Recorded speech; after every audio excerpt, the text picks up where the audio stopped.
Good morning दोस्तों। जैसा कि आप सभी को पता कि किसी डिस्ट्रिक्ट में 1 मंथ की सैलरी, किसी डिस्ट्रिक्ट में 2 मंथ की, किसी डिस्ट्रिक्ट में 3 मंथ की। तो वैसे यहाँ पर जो यमुनानगर से खबर आई है वहाँ पर जो बोला जा रहा है कि 6 मंथ से नहीं मिला मानदेय। 6 मंथ तो मानदेय को हो गए, भत्ता भी भाई 6 मंथ का ही होगा, ये हो सकता 7 का, क्योंकि भत्ता और इक्वल तो आता है दोनों का, ठीक है। और किया प्रदर्शन, तो भाई प्रदर्शन होते जा रहे हैं। अब देखते हैं कि सैलरी कुछ ना कुछ तो फर्क पड़ेगा ही। अगर युवा उठ करके सड़कों पे आ रहे हैं, जैसे कि किसान बैठे सड़कों पे, कुछ तो फर्क पड़ता ही है, दबाव तो बढ़ता ही है। देखो ठीक है, यहाँ पर जो बोला गया है कि सरकार के खिलाफ नारेबाजी की है, प्रदर्शनकारियों ने मुख्यमंत्री के नाम उपायुक्त को सौंपा ज्ञापन। यहाँ पर हरिभूमि न्यूज में क्या आया कि हरियाणा सक्षम यूनियन के सदस्यों ने सक्षम योजना के तहत लगे बेरोजगार युवाओं को पिछले 6 महीने से मानदेय व भत्ता मिलने के विरोध में सोमवार को जिला सचिवालय के समक्ष प्रदर्शन किया है।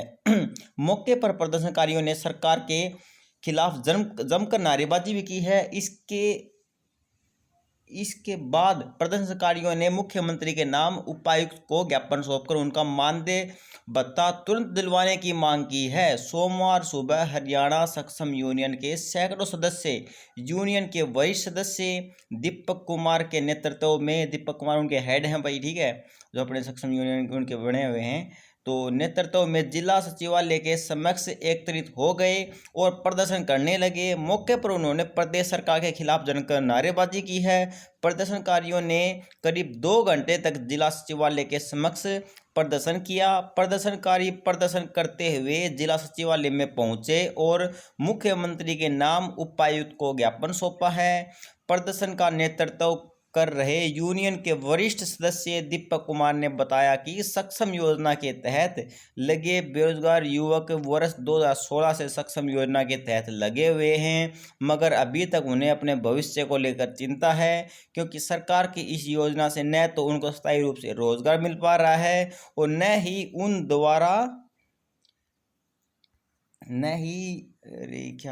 द्वारा किए गए जो कार्य हैं उसका मानदेय व भत्ता दिया जा रहा है। आज पता नहीं जूम में हो गया नहीं, ठीक है। और उन्हें आरोप लगाया कि पिछले 6 महीने से इस सक्षम योजना में लगे युवाओं को मानदेय व भत्ता नहीं दिया जा रहा है। अब अपना मानदेय व भत्ता प्राप्त करने के लिए दर दर की ठोकरें खा रहे हैं। सरकार ने सक्षम योजना इसलिए शुरू की थी ताकि बेरोजगार युवाओं को रोजगार मिल सके, मगर इस योजना ने तो बेरोजगार युवाओं को अपना बंधुआ मजदूर बना दिया है।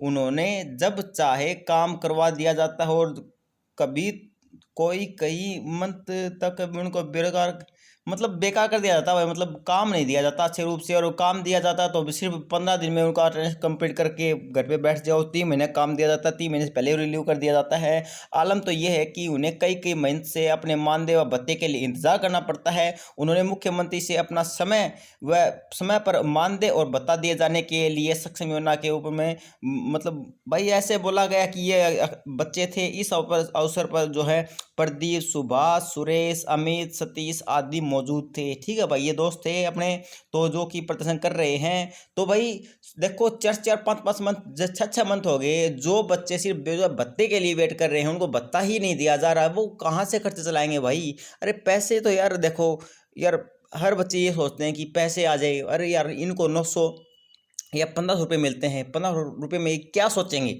पता क्या सोचेंगे कि एक तो अपना नेट का रिचार्ज हो जाए और थोड़ा बहुत कहीं कॉलेज में चले गए ना, कॉलेज में तो नहीं जा सकते छोड़िए, ये जो बोल रहे हैं कि भाई थोड़ा बहुत और घर का काम हो गया, कुछ फार्म भरने हो गए, को आजकल फार्म निकलते रहते हैं तो उसमें पैसे लग जाते हैं। 1500 रुपये तो भाई, 1000 रुपये तो नेट के मान लो। अगर बाइक ले रहा तो 500 रुपये में वो बाइक का तेल गया, बचे क्या, कुछ खा पी भी ले बंदा, और कुछ तो दो इनको, कुछ तो दो। 1500 रुपये में होता क्या भाई, 1500 रुपये तो बहुत कम है दोस्त। 1500 रुपये में तो कुछ भी नहीं होता, कुछ भी नहीं होता। खुद का खर्चा भी नहीं चलता भाई, चाहे घर पे हो तो भी 1000 रुपये तो सीधे पाते नेट के हो गए। कुछ और भी चीज़ों के बहुत खर्चे हो जाते हैं। ऐसा कोई बंदा है ही नहीं कि जिसके घर में मतलब एंड्रॉयड फ़ोन ना हो और वो मतलब कम से कम 1.5 या 2 GB का रिचार्ज ना करवाता हो।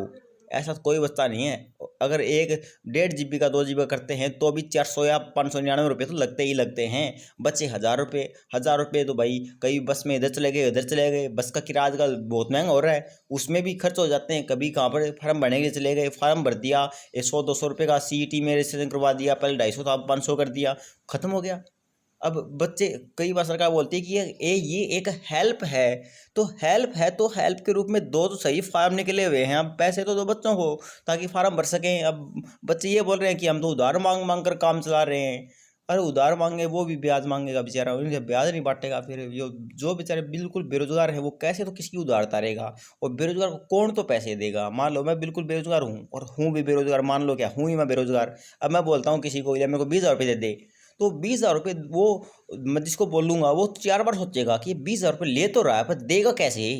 ये 20,000 रुपये इसने तो मैं इसको दे दूंगा ये खर्च कर देगा, इसके बाद 20,000 रुपये इस यो कैसे कमाएगा, सोच के देगा वो। तो वो सोचेगा इसके पास तो एक तरीका भी नहीं है पैसे कमाने का, तो वो मेरे को 20,000 रुपये क्यों देगा।